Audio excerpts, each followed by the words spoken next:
Good afternoon and welcome to the 688th meeting of the Economic Club of New York. I'm Barbara Van Allen, President and CEO of the club. I hope everyone had a wonderful Thanksgiving. It's an honor to be here with all of you. This is our 115th anniversary milestone year, and we just celebrated it very nicely last week, but we're going to continue to enjoy every moment until 23 is with us. The Economic Club of New York, as many of you know, is the nation's leading nonpartisan forum for discussions on economic, social, and political issues. We've had more than 1,000 prominent guest speakers appear before the club over that last century and expect to have many more as we do today. A special welcome to the ECNY 2022 class of fellows, a select group of diverse rising next-gen business thought leaders, as well as students joining us today from the CUNY Graduate Center, the NYU Stern School of Business, the Gabelli School of Business, and Harvard University, who are all joining us virtually. As a reminder, we are now taking applications for the 2023 Fellows Program. We are also kicking off for the first time in 23 a National Digital Fellows Program for those that might be interested. Today, I'm especially honored to welcome our special guest, Club Chair John Williams. John's the President and Chief Executive Officer of the Federal Reserve Bank of New York. In that capacity, he serves as the Vice Chair and a permanent member of the Federal Open Market Committee. From 2011 to 2018, John was the President and CEO of the Federal Reserve Bank of San Francisco. Prior to that, he was the Executive Vice President and Director of Research at the San Francisco Fed, which he joined in 2002. He began his career in 1994 as an economist at the Board of Governors for the Federal Reserve System. In addition, he served as a senior economist in the White House Council of Economic Advisors and as a lecturer at Stanford University's Graduate School of Business. He holds a PhD in economics from Stanford, an MS degree from the London School of Economics, and an AB from the University of California at Berkeley. His research has focused on monetary policy under uncertainty, business cycles, and innovation. He's a research associate at the Center for Applied Macroeconomic Analysis and served as managing editor of the international journal Central Banking from 2011 to 2016. In addition, he has held associate editor positions at the American Economic Review and the Journal of Economic Dynamics and Control. The format today will begin with opening remarks from John, followed by a conversation, and we're delighted to have Club Trustee and Robert M. Beren, Professor of Economics at Harvard University, Greg Mankiw, doing the honors. We'll be using the chat box for member questions during the conversations. You may enter your questions directly there for consideration, time permitting. As a reminder, this conversation is on the record, and we do have quite a bit of media on the line today. Without further ado, John, I will pass the time now over to you. Well, thanks, Barbara. And it's great to have this participate in this event with the club. It's a great honor to serve as the chair of the Economic Club of New York. I'm proud of the club's continuing role as a preeminent forum for both in-person and virtual discussions of the most urgent issues facing the city and the world today.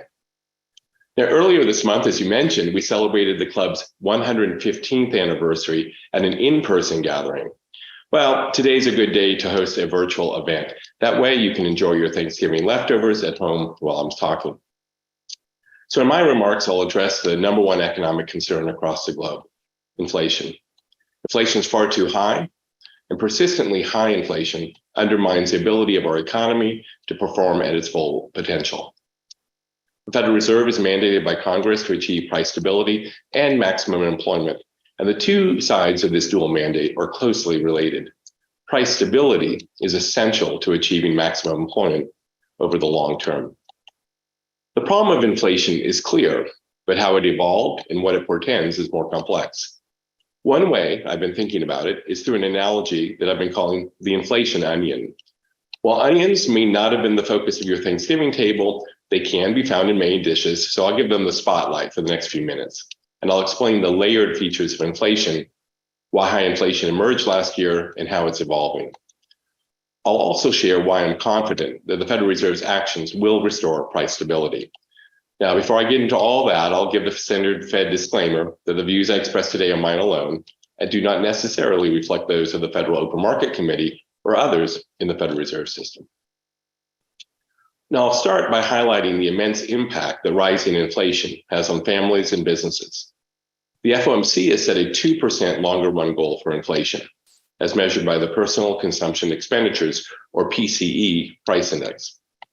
This level of inflation is deemed most consistent with the Fed's price stability and maximum employment mandates. For the 3 decades preceding the pandemic, the inflation rate averaged almost exactly 2%. But then that changed dramatically last spring when inflation suddenly soared to 40-year highs. It's been elevated for the past several months and currently stands at over 6%. A trip to the supermarket or gas pump will tell you the rest of the story. But the pain's not felt equally. The data show that those who can least afford the rise in costs for food, housing, and transportation suffer the most. The priority for monetary policy is clear. The Federal Reserve is strongly committed to bringing inflation back down to its 2% longer run goal. Now, there are many sources of high inflation, and they're not unique to the United States. In fact, nearly all economies across the globe are experiencing unusually high rates of inflation. To better understand the root of high inflation and what it means for the future, I'll start to peel the inflation onion that I mentioned earlier. In this allium analogy, there are 3 distinct layers. The outermost layer consists of prices of globally traded commodities. Think of lumber, steel, grains, oil. When the global economy rebounded from the pandemic recession, there was a surge in demand for these critical goods, leading to sizable imbalances between supply and demand and large price increases. Then, energy and many commodity prices soared again as a result of Russia's war on Ukraine and consequent actions. Skyrocketing commodity prices led to higher costs for producers, which in turn got passed on as higher prices for consumers. Now, the middle layer of the inflation onion is made up of products, especially durable goods like appliances, furniture, and cars, that have experienced both strong demand and severe supply chain disruptions. There were not enough inputs to manufacture products, which meant not enough products to sell, all at a time when demand's been sky high. And this imbalance contributed to outsized price increases. Now, if we continue paring the onion, we'll reach the innermost layer. That's underlying inflation. This layer is the most challenging of the 3, reflecting the overall balance between supply and demand in the economy and the labor market. Prices for services have been rising at a fast clip. Measures of the cost of shelter in particular have increased briskly, as an earlier surge of rents for new leases has filtered through the market. And widespread labor shortages have led to higher labor costs. And this is not limited to just a few sectors. Inflation pressures have become broad-based. So in examining where all these inflationary layers stand today, we're seeing a multi-layered reality. What can we expect to see in the future? So I'll start with the outer layer, where there have been positive developments that point to some relief on this front. The prices of commodities have come way down from peaks reached earlier this year. And absent further disruptions to supply, I expect that slowing global growth, in part reflecting tighter monetary policy here and abroad, will continue to reduce demand for these products, putting downward pressure on their prices. Our core good prices that make up the middle layer have yet to come down from their highly elevated levels as demand continues to outstrip supply. But there are signs that this is changing. For one, we've seen significant improvement in global supply chains. Unlike last year, there are no longer ships stalled at ports in California. And the Global Supply Chain Pressure Index, developed by economists here at the New York Fed, shows that global supply chain disruptions soared to unprecedented levels late last year. But since then, this index has retraced about 3/4 of that rise. And I expect improvements in global supply chains to continue. We've also seen wholesale used auto prices decline by more than 15% since the start of the year. And these decreases are starting to pass through to consumer prices. And new auto inventories are slowly edging back up, which should in turn bring relief to new car prices. Overall, the combination of waning global growth, global demand, improving supply, and falling import prices from the strong dollar points to slowing core goods inflation going forward. However, lower commodity prices and receding supply chain issues will not be enough to get inflation back to our 2% inflation goal. It's the innermost layer where the hard work lies. overall demand for labor and services still far exceeds available supply, resulting in broad-based inflation, and that will take longer to bring back down. That said, we're seeing a few forward-looking indicators that point a more encouraging picture. Growth in rents for new leases has slowed sharply recently, implying that average rent growth and housing shelter price inflation should turn back down. We're also seeing some signs that the heat of the labor market is starting to cool, with quits and job openings declining from high levels in the spring, along with indicators of slowing wage growth. But there's still more work to do, and this brings me to the FOMC's strong, decisive policy actions in support of our steadfast commitment to price stability. To help bring demand back to levels consistent with supply, and thereby bring inflation back down to our 2% goal, the FOMC raised the target range for the federal funds rate to 3.75% to 4% at our meeting earlier this month, the sixth consecutive increase. The FOMC statement indicated that the committee anticipates that ongoing increases in the target range will be appropriate in order to attain a stance of monetary policy that is sufficiently restrictive to return inflation to 2% over time. In determining the pace of future increases in the target range, the committee will take into account the cumulative tightening of monetary policy, the lags with which monetary policy affects economic activity and inflation, and economic and financial developments. In addition, the FOMC continues reducing its holdings of Treasury securities and agency debt and agency mortgage-backed securities. Now, many other central banks are focused on taking strong steps to reduce inflation in their economies as well. And one concern that has arisen is that the large and rapid shifts in monetary policy across the globe could contribute to stresses and expose vulnerabilities in global financial markets. And heightened uncertainty can add to market volatility, resulting in diminished market liquidity. For example, measures of liquidity in the United States Treasury market have declined this year, but this is largely in line with the historical relationship between volatility and liquidity. Importantly, Treasury and funding markets continue to function well, effectively transmitting monetary policy to broader financial conditions. Because many of the sources of inflation are global, these policy actions from around the world should alleviate supply chain issues, speed the process of restoring balance to global supply and demand, and reduce global inflationary pressures. There are other factors that work in our favor too. The Fed's commitment to achieving and sustaining 2% inflation as a bedrock principle has no doubt had a positive effect on the public's inflation expectations. The transparency about our objectives provides a North Star for policy decisions and improves the public's understanding about our goals and actions.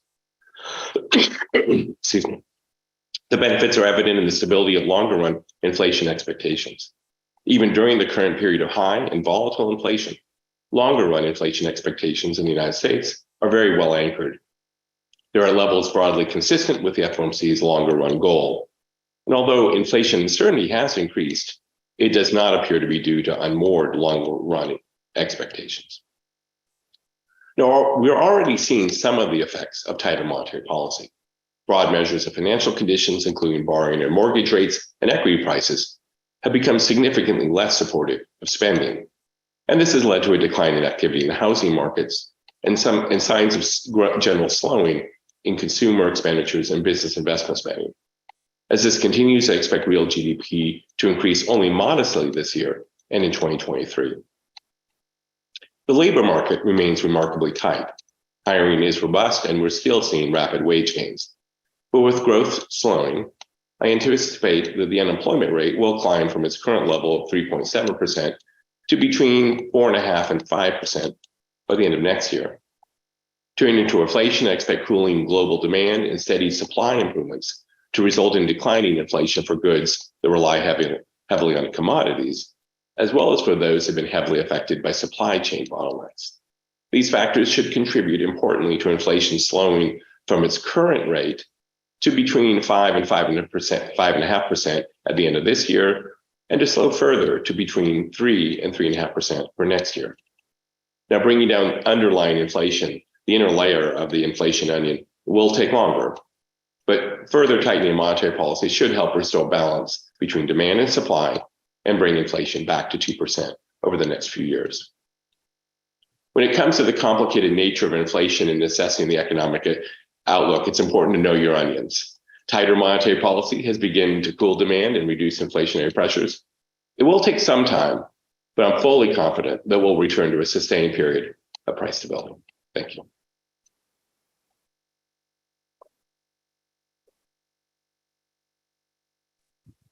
Well, thank you, John. That was terrific.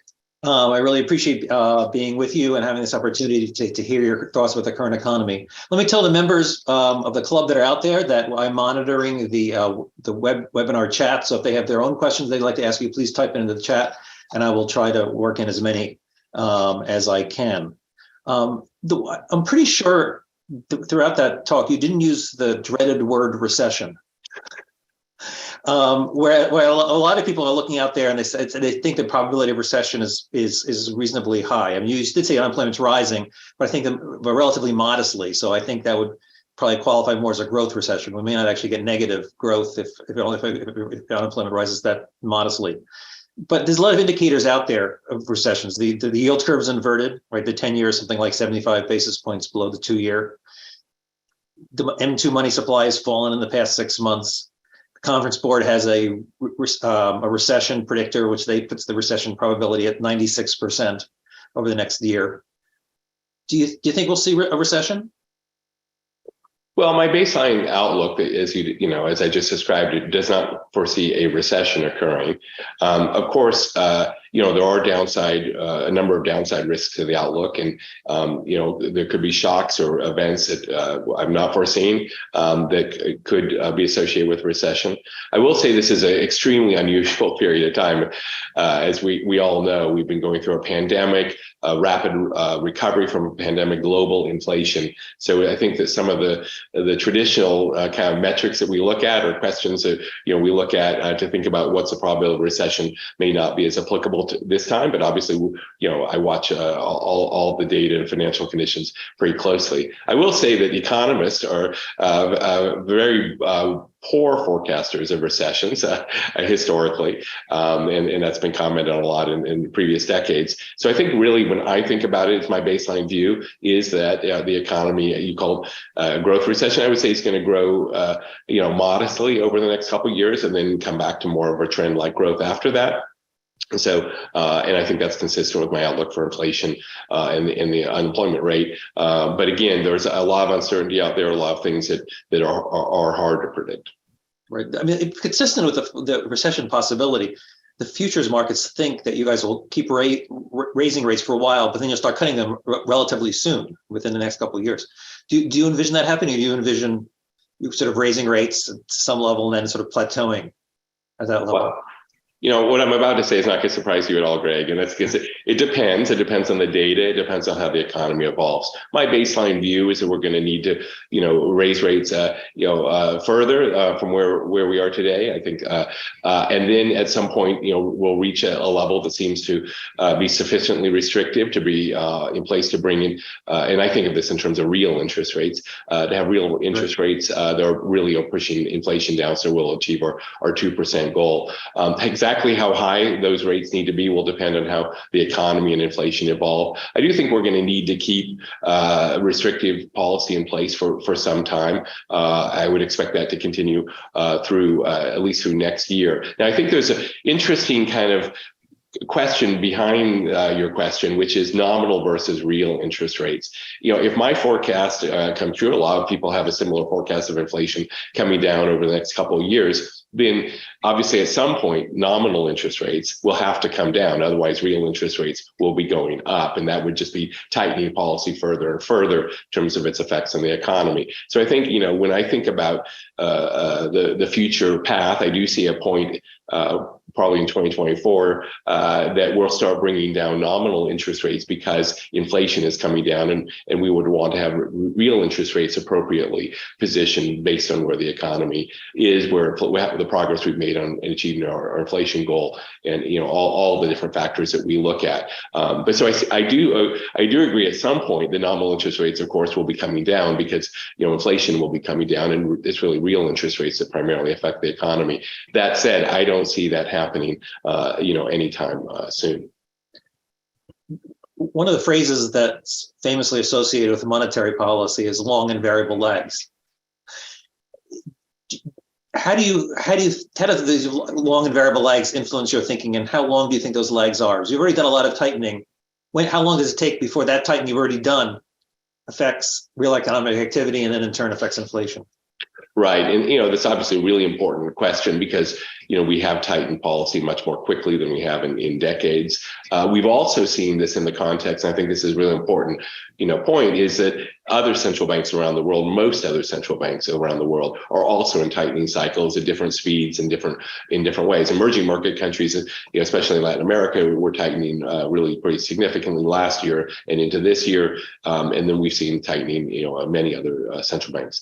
So I think it's really trying to assess the different, kind of stages of how monetary policy affects the economy. The first is the stage of affecting financial conditions. Now, we've seen that happen, of course, even before we took any actions. Markets do look ahead to where they expect policy, whether it's in the US or other countries, to how it will evolve. And so we've seen tightening in financial conditions in terms of longer term rates, mortgage rates, equity prices, the value of the dollar, credit spreads, all these other different indicators. And so watching that first, if you will, first part of the transmission mechanism, I think that's happened very quickly. And in some of that was in anticipation of actions that we would be taking and other central banks would be taking. So I think that stage is well underway. And so then the question is, how long does it take till that affects the economy?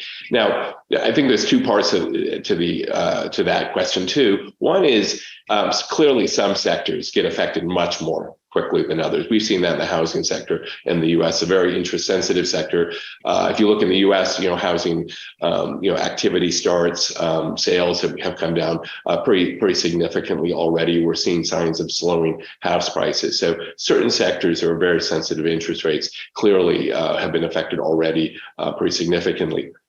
Turning to the rest of the world, you also see this in countries where they have where adjustable rate mortgages play a more important part of the housing finance than the U.S., where fixed rate mortgages are still the predominant way to finance housing. So in some countries, you see that channel or mechanism of short-term interest rates changing, going directly into the incomes, if you will, of households into the cost of housing. You see that affect in other countries being even stronger than in the U.S. And then you get to how does it affect more general economic conditions, consumer spending, business investment. Now, I would go to, I think that builds over time. I think the empirical evidence going back, for decades, and, it's been, big literature on this, would tell you probably the peak effect on GDP or economic activity is usually about a year from the point of starting or tightening financial conditions or monetary policy. And then the peak effect on inflation tends to be, take about a year or two. So that's what I think of as long and variable lags. I will say that the variable part is, I think, relevant too, because again, different sectors are hit at different rates, different speeds. And also this is a kind of a unique set of circumstances coming out of the pandemic. So I'm not putting all kind of my Bayesian prior on a specific amount of time it takes for monetary policy to affect the economy. But that's basically how I think about it. And I think this is really important because, of course, the financial conditions, the tightening of financial conditions we've seen this year, based on that kind of analysis, is going to affect spending and inflation in the economy throughout 23 and into 24, and we have to take that into account through our models and all of our analysis that we do as we think about the effects of our policy decisions. I once heard you quoted as having said that you have a passion for R-star. As you know, a lot of economists have been thinking about R-star, which for those of you who aren't in the literature, R-star is sort of the equilibrium real interest rate. And there's been a lot of discussion of how R-star has been sort of declining over the past sort of 40 years. It was high in the early 80s and even the late 80s, and then it slowly declined and really was quite low, say, pre-pandemic and during the early pandemic. Do you have a sense of why R-star declined so much over that 40 years, and whether that's likely to be persistent? Are we seeing a reversal? Is R-star rising again, or should we expect it to go back to the level we saw in 2019? So, I'll give you my best guess at that because I think it's very hard, for us who do, we do empirical macro. This was, big shocks to the economy. And so some humility about the inference you can draw from the data from the last couple of years is in order. So, basically my coming in 2019, starting from there, I think that the declines in real interest rates that we've seen across the globe, and I just reiterate pretty much everything I have to say about the economy really is not unique to the United States. It includes advanced economies and including emerging market countries too saw declines in their their estimates of neutral real interest rates or R-star. So I think that the big drivers are global. Primarily, one is slower growth in the global economy, slower productivity growth.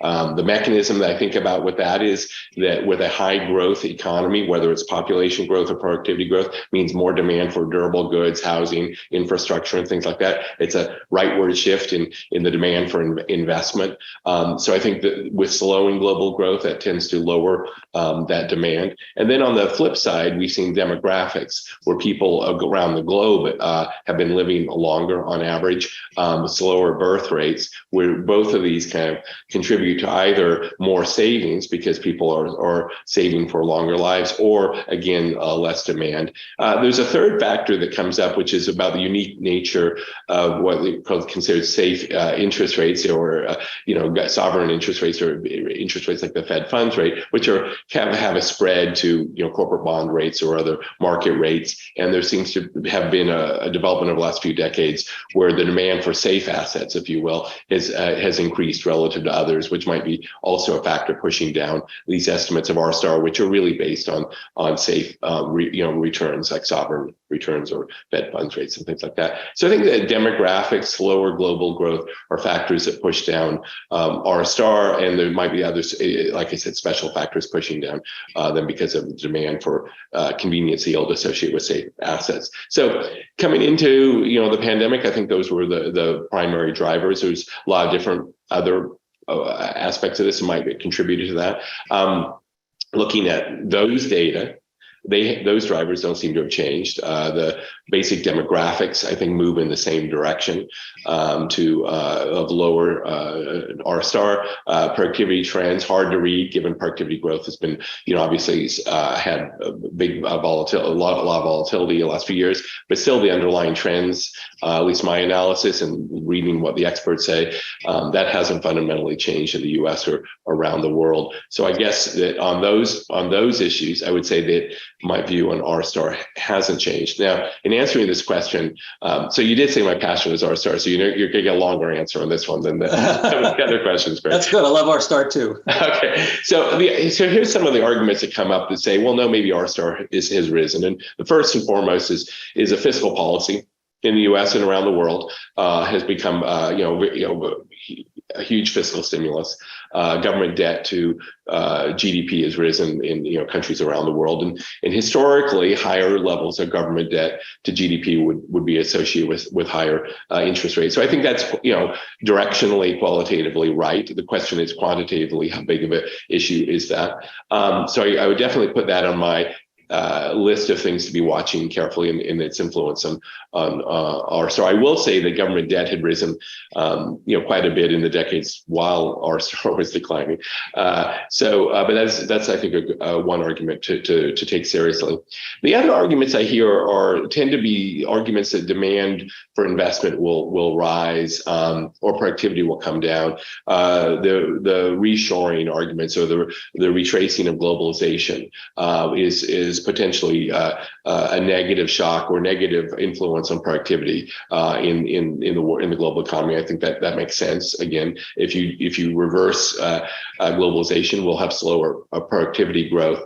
But of course, in my analysis, and I think the slower productivity growth is probably an argument for lower R-star, not a higher R-star. And the last one is the climate policies. People see that as reducing potentially. Some people see that as potentially affecting demand for investment, especially in green technology. Now, net, is that a positive to the shift in the IS curve to the right or the left, depending on, what happens to the less, there's going to be less investment in other, industries. So it's not obvious to me on net that's a shift, if you will, of the demand curve for investment and how big of an effect that is. But again, there's a lot of factors that you have to take into consideration. I think that the main ones are the slower global growth and demographics, and then the fiscal policy one is the one that may argue for a slightly higher R-star, but we're going to just watch that data and see in what we learn. You mentioned earlier that the Fed has an inflation target of 2%. So that's how they interpret price stability, not really stable prices, but prices rising modestly at 2%. So why 2%? Why not 3? I used to say that to my students that the optimal inflation rate is 3.14, which is why we always call it pi. But so why not 3? Why not 4? I mean, if obviously 8 makes people very unhappy. But if inflation gets down to 3, might the Fed sort of declare victory and call it a day? No. So that was the easy question, Greg.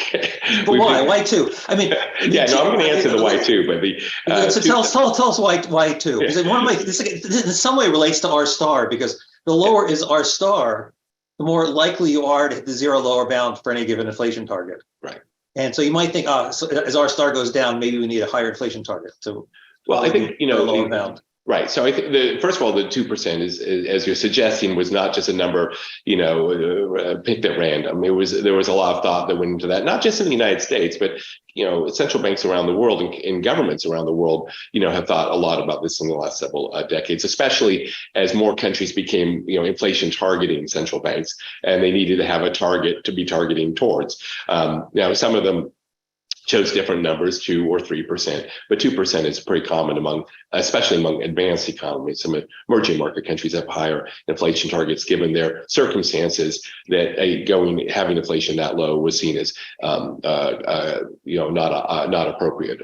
So I think it is an issue for us, for the U.S., about balancing these longer run goals of maximum employment and price stability. So if you just said price stability, you might say 0% inflation. Of course, you have measurement issues, as we all know, and 0 isn't really 0 because statistical reasons, but still you would say, let's choose some number that's very low. But as we know, if you have inflation that's very low, and if you, especially in the world of a low neutral real rate or R star, then you're going to run into problems of the lower bound frequently, where interest rates, when there's a recession, the Fed would want to cut interest rates to help the economy recover and get back to full strength, but you're constrained by the zero lower bound. There's also always the concerns about persistent deflation.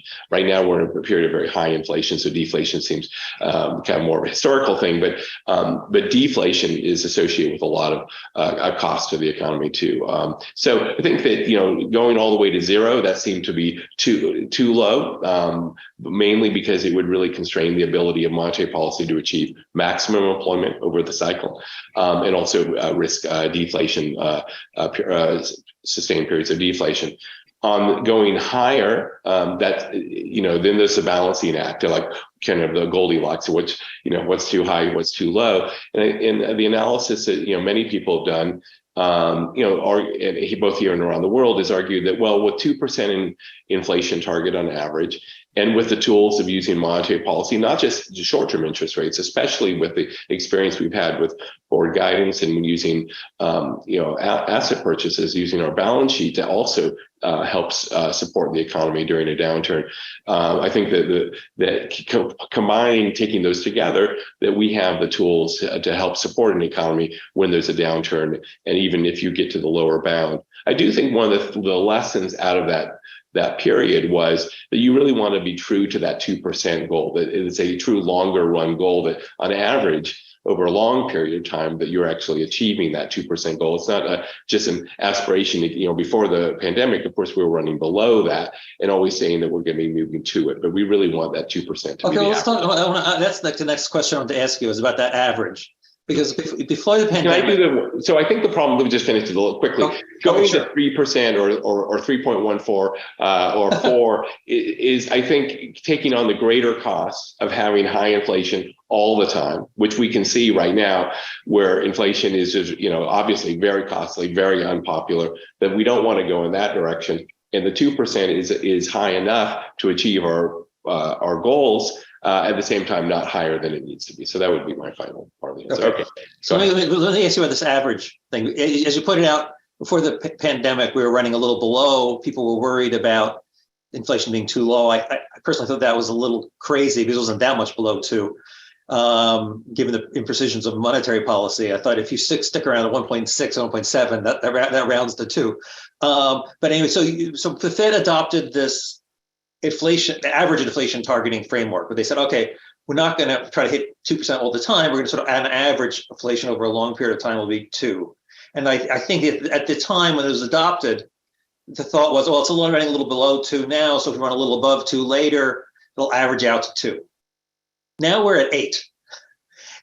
Do you still think, we're going to average out to 2 over a while? So we need a few years of 1% inflation to get the average down to 2? Or is that average inflation targeting framework kind of no longer operative? Well, right now, obviously our focus is to get inflation back to 2%. So that's the number one goal. We need to get that done. I would describe the way I've thought about the average inflation target, the flexible average inflation target, if you will, is really about having inflation expectations anchored at 2% in 2% of PCE price index way. So the problem I'll push back a little bit about what you said about the decade before the pandemic. The problem was that as inflation ran consistently below 2%, you're right, 1.5, 1.6, something like that, there were signs inflation expectations were moving down to that level. I mean, you definitely saw measures of inflation expectations moving lower, and I would argue some of them getting below the 2% PCE goal, given that there's like 0.3 between CPI and PCE on average over history. Okay, so the problem there is if you get inflation expectations anchored at 1.5, and that's your new kind of average, then you're actually having a 1.5% inflation goal, and that you're running to the zero lower bound more. So to me, the whole idea of the average was to really have the mean of inflation be 2%, and that means if you write down any mall or any that we work with, and you would want to see inflation fluctuating above and below, about half of the time above, about half the time below, but averaging 2% in some kind of longer term way. So that's, to me, was the argument. This we were very clear that we were not writing down some mathematical formula that says inflation averages over in number of years to be 2%, but really a conceptual one. The mean of inflation is 2%. But I go back to this thing of anchoring inflation expectations at 2, not at 1.5, definitely not at 2.5, but really having them at 2, and that's really how I would define success in terms of how we move forward. It's not about averaging inflation over some calendar period or some rolling window, but really making sure that as we come through this, the situation we're in, that we keep the longer run inflation expectations anchored at 2%, and that people, when they're making their plans to buy a house or plan for retirement, they're thinking, okay, over the next 10 years or so, I expect inflation to, on average, be 2%. So that's how I think about it. Again, we're not doing some version of price level targeting or something like that. This is really about, the way I think about it, again, is think about that, when you're planning and thinking about where inflation will be over the next, say 10 years, that you're thinking 2% is basically the answer. Okay, we have a question here from the one of the club members who asked about margin expansion. There's been several people have suggested that it's sort of, I've heard this hypothesis referred to as greedflation, where greedy companies are taking advantage of the current economic environment to raise prices and gouge consumers. Is there any, what do you think about that hypothesis?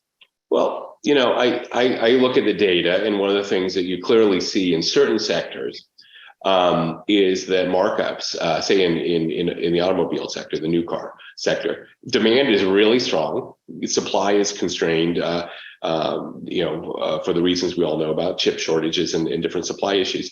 And demand, going back to pretty much any Econ 101 textbook, demand is far outstripping supply, and the prices are going up, and the markups are going up. So the way I think about that is, as demand comes back down, and that's part of what we're doing by raising interest rates and tightening financial conditions, as demand for goods comes down and is more consistent or in alignment with supply, then we'll see the prices move back to more normal levels over time. So you see, the markups that we're seeing in especially in certain sectors where demand has been very strong relative to supply, those are a reflection of the conditions in the marketplace. And as we get demand supply better alignment, I would expect markups to return to more normal levels there. So to me, it's part of, if you will, it's part of the Phillips curve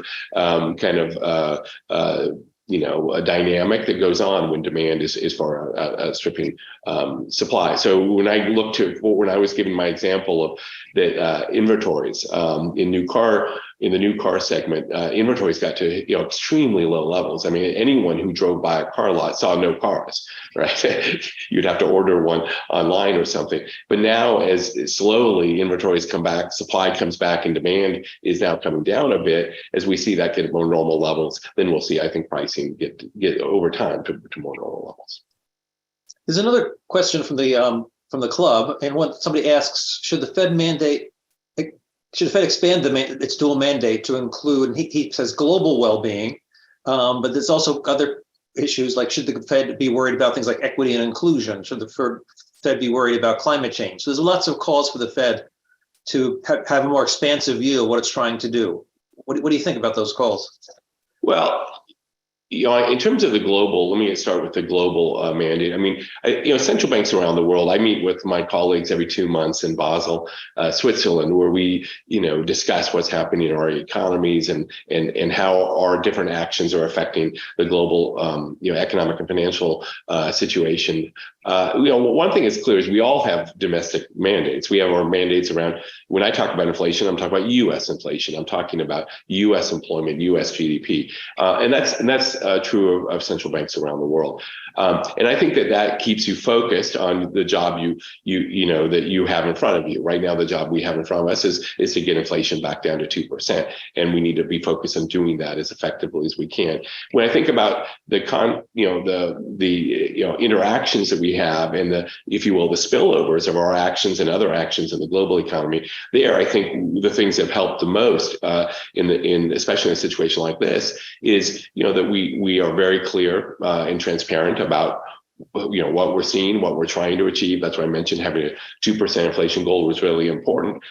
The actions that we're taking, why we're taking them, what we're trying to achieve, and how we see the economy evolve. So one of the things I've learned from these experiences is that if every country is taking their actions for their own reasons, they can best achieve the price stability and other goals that they have. And then we by sharing information and being as transparent and clear as we can minimize some of the spillovers that happen across borders. We understand that they happen. Of course they happen. We're in a global financial and economic system, and we all take that into account. But to me, it works very well for each of us to have our own goals and focus on those, and just make sure that we're all understanding what's going on and reducing unintended consequences or confusion about that. In terms of other mandates, especially from a monetary policy point of view, I think that maximum employment and price stability are very, very big goals to have, and clearly we do take into account the impact of both employment and inflation on different groups in the country, and clearly, with periods of high unemployment, hit certain communities much harder than others. But we also see that with inflation, And so I go back to something I said in the speech is that we need to have price stability as kind of the foundation for longer run prosperity. We need to have low and stable inflation to achieve that, not only for the overall economy, but also because we know that high and variable inflation actually impacts some of the poorest in communities, and also some of the people who are least able to, if you will, prepare for that, or handle that as well. I'd love to hear your view about what's going on in the cryptocurrency world. It's obviously there's been this big explosion at FTX, and even before that, there was the whole Luna Terra debacle. My personal view is a skeptic of the whole thing, but there are people who are less skeptical and who are buying the stuff, and there's also some people calling for central banks to issue their own form of stable coins. Where do you see public policy and central banks' role in this?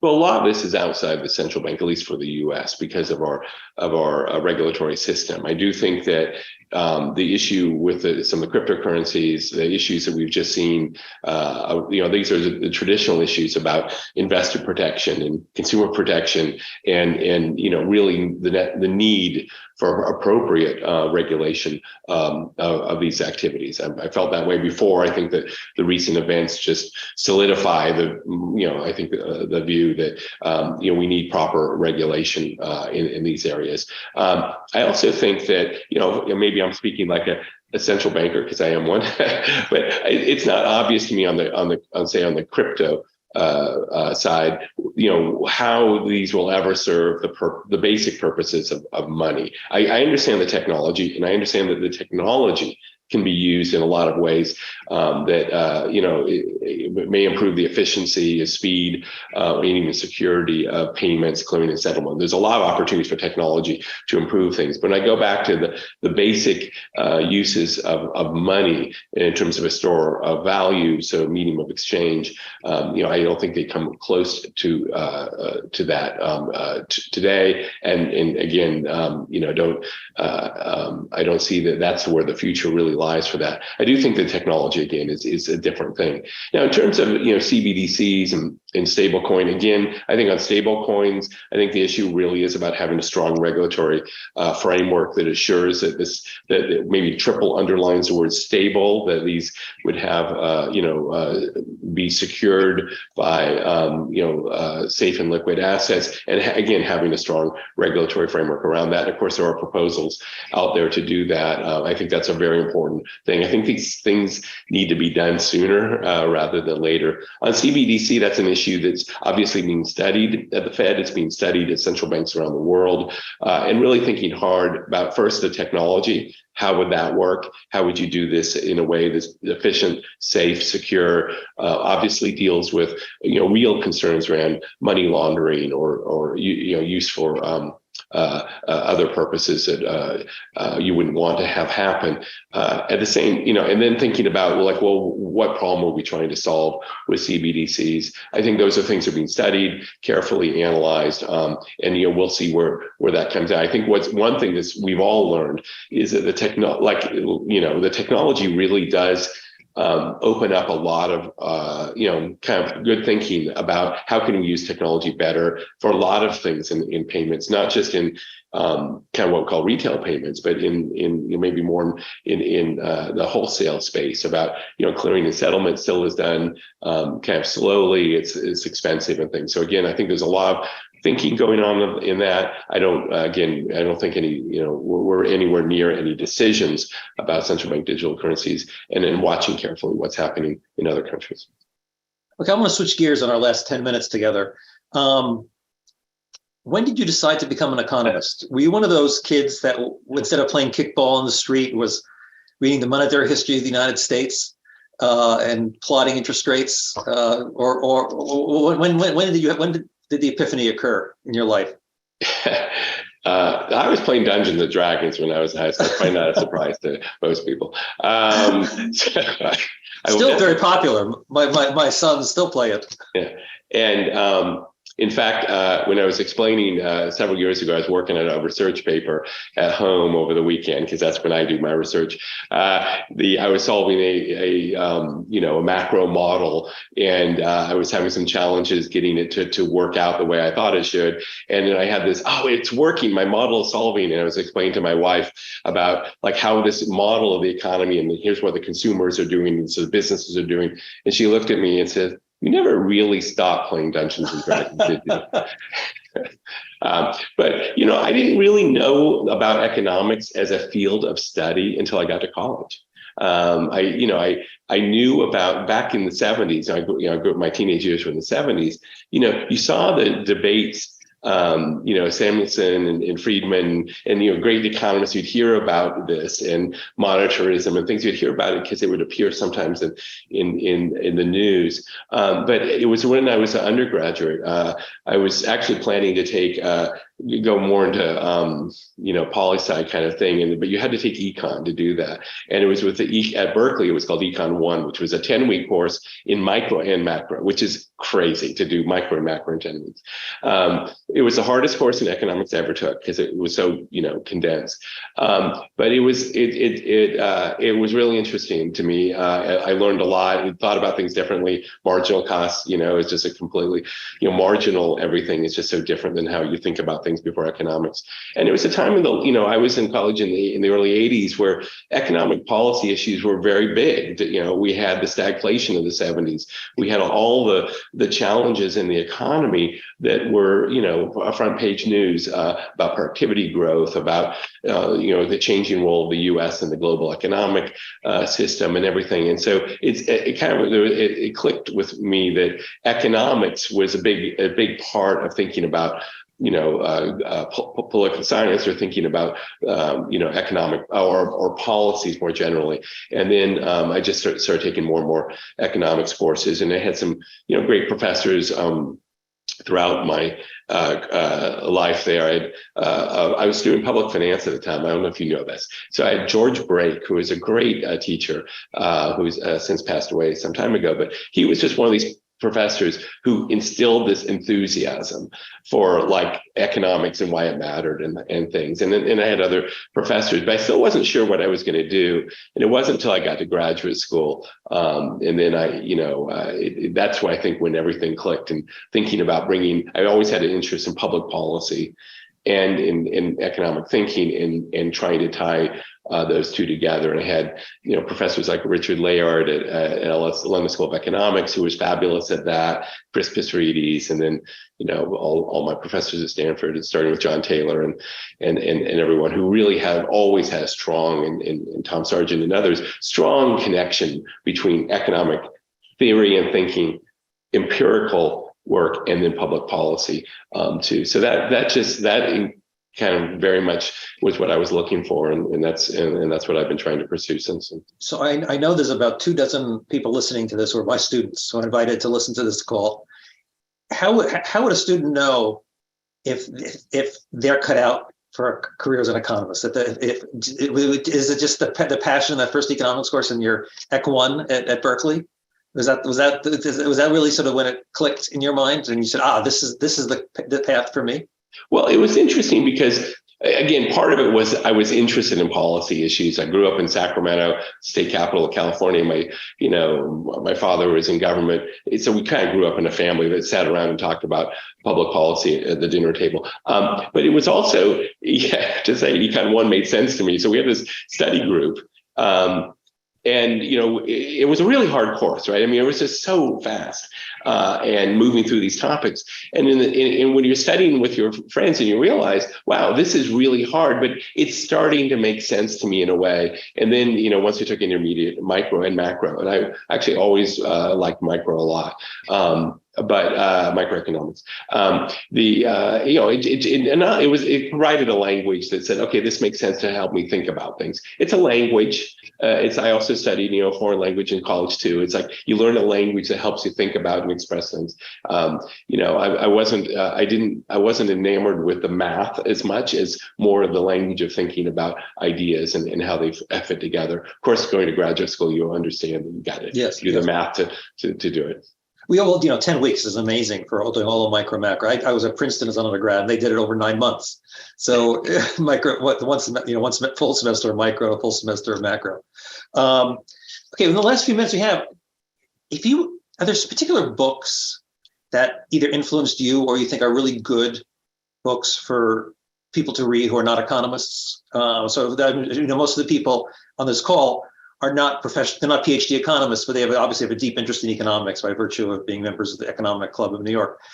Where would you go send them to? Any particular books you'd have them go read? Well, it's really hard because it depends on, the time and what you're interested in. During the last few years, I've been very interested in the history of the Fed, the history of our economy over the last 150 years. So I actually find those fascinating to understand kind of the context. So there's this book, America's Bank, which is about the founding of the Fed, which is like so interesting about the history of America, the history of not wanting a central bank for much of our history, and then finally how that came together. By the way, Roger Lowenstein, the author of that book, is a friend of mine. And I always say every book he's written that I've read are fantastic. His biography of Warren Buffett, his new bank on financing of the Civil War, they're all great. And in Ways and Means is really fascinating. Yes. It's kind of the chapter, before America's Bank. One book I read before I came here to the New York Fed when I was sitting there luxuriating on the West Coast, I read Lords of Finance, which I think is just a terrific read. It's about the first quarter century, roughly 30 some years of last century. It's all about Benjamin Strong, who was the first head of the New York Fed, and Montague Norman, head of the Bank of England during that period. Two very interesting characters and people during a very turbulent time, especially the time between World War I and up to World War II. One thing I read in that book is that Ben Strong spent a lot of his time on the French Riviera, and they spent a lot of time on cruise ships going between the U.S. and Europe. And so that's what I thought I would get when I got this job. But, I haven't been yet. But you actually got a lot of history from, again, I think the history of why are things the way they are is in a way, it helps you think about, okay, so this is why, things are have evolved the way they have. And one of the things you really learn from, especially I thought Lords of Finance, was just how volatile and uncertain the period of the gold standard was. I mean, a lot of people look back at the gold standard and they say, oh, well, that was such a stable system and stuff. Of course, we know it was incredibly unstable, but to actually go through and see what it was like for the leading figures at that time, whether in central banks or in the governments, to try to make this work and just see how kind of crazy it was to try to hold it together, given all the things that were happening. It's like it makes you realize the gold standard, it's not just a theory. And in practice, it just was very, very, very challenging to try to make it work. And of course, it eventually didn't. Yeah, I think that's right. I don't know of any professional economist who says we should go back to the gold standard. I mean, it's not. I mean, occasionally you hear people make the suggestion, but it's rarely from the. It's really from the heart of the profession. Well, and again, I think for the basics of economics of why would you try to set the price level to one particular commodity? Why does that make sense? But then to see from the financial point of view, the balance of payments, and of course that occurred even under Bretton Woods after World War II as well. But so it's just to understand not only this doesn't make sense, kind of maybe in an abstract sense, but even if you try to do it, how incredibly challenging it was trying to hold that together. So those are some of the books. I mean, I know everyone you mentioned, I have read. They're all great. And let me say thank you, John, for doing this. And I really enjoyed the opportunity to chat with you for a while. Thanks, John. Great, thank you. Well, yes. And John, I'm going to also chime in and say those were just great insights and very timely and great questions. I'm glad we were able to get the chat box finally working so we could get a few of our member questions in there. I want to just, this is the time of the event that we talk about what's ahead of us. And we do have a busy December starting this week. We have 3 in-person events total in December. And this week we have Michael Worth. Mike is the CEO of Chevron. He's going to join us December 1st and will be interviewed by Becky Quick of CNBC. And we will have our end of the year dinner with Senator of West Virginia, Joe Manchin, December the 8th. And that will be followed by our member holiday party Monday, December the 12th. And not to be left out, we have one last webinar for the year, which will feature Sikander Singh Cassidy, the former CEO of StubHub, on December 6th. And I also always like to take a moment to thank those of our members who are in the Centennial Society, which provides the backbone of support for our programming.